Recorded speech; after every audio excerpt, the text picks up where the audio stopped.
Listen to this. What do I do when following God becomes difficult?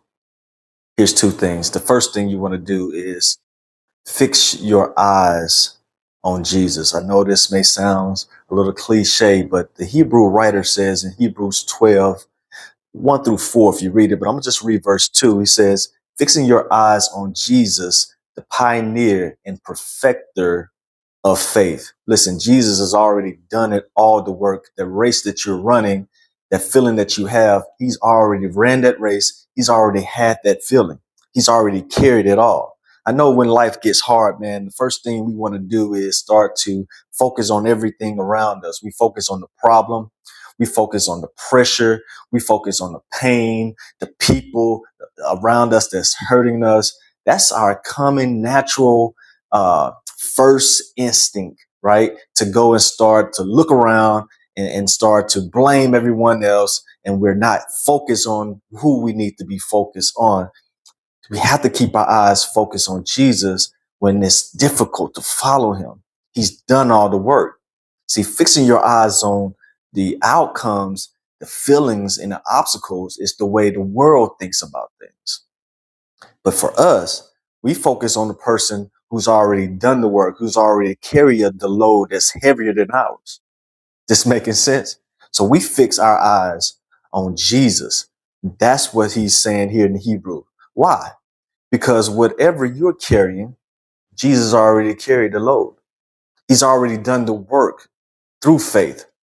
That's why when we talk about um, transforming our mind. In Romans, he says, conform not to the way of the world, but be ye transformed by the renewing of your mind. It's a mindset. So when you're following Jesus and you're following God and you're doing this work in ministry and you're living out your life in faith and you feel like you're exhausted and you're tired, you have to refocus. What are you carrying? First, what are you looking at? Second, so fixing your eyes on Jesus should be your number one thing. The second thing you should do is continue to trust God.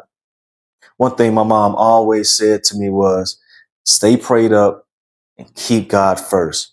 In other words, stay in prayer and also trust in the God who knows everything, who is the beginning and the end, who is the creator of all things. Put all of your faith and trust in him, knowing that he's working all things out for your good. He's training you in this moment when it gets hard, when it gets difficult. Stop looking for a way of escape. Start looking at that this opportunity is not a way to escape, but it's in a way to endure. Faith comes through enduring. You have to go through some things in life in order to realize in order to get to that next level that God is trying to take you to. So instead of looking for escape, look to endure. How do I endure? I put my faith in trust in God and I continue to put one step before the other step, right? I keep marching along. I keep moving. I keep doing what God has called me to do, even when it feels difficult, even when it feels exhausting, even when it feels like I'm not worthy, I'm not getting what I need out of this. Is this even worth it? When you have those feelings, remember, conform not to the way of the world, but be ye transformed. Transform your thinking. Listen, this opportunity, this obstacle that I'm facing right now is really an opportunity for me to get to that next level in my faith, in my walk. Is this making sense? Is this good or good? So trust in God. You enduring that hardship because it's disciplining you for a new level, a new walk, a new ministry, a new testimony. Come on, y'all. So that word discipline in Hebrews 12 and 7 is talking about training, coaching, and developing. I don't know why it seems like it's so difficult for so many Christians to believe that it is our responsibility, right, to continue to grow spiritually. Yes, God brings to us some things, but there's some things God wants us to go to him to get. He brings to us salvation, his grace, his love, his mercy. Those things he gives to us. But there's some things that we have to go to him for, right? We have to trust him for, right? So that is enduring. That is disciplining ourselves. That is spiritual development. That is sanctification. Is this making sense? So if if you find it difficult to follow God in this season, one, keep your eyes on Jesus. And two, continue to trust God. That pain, there's purpose there. That obstacle, there's opportunity there.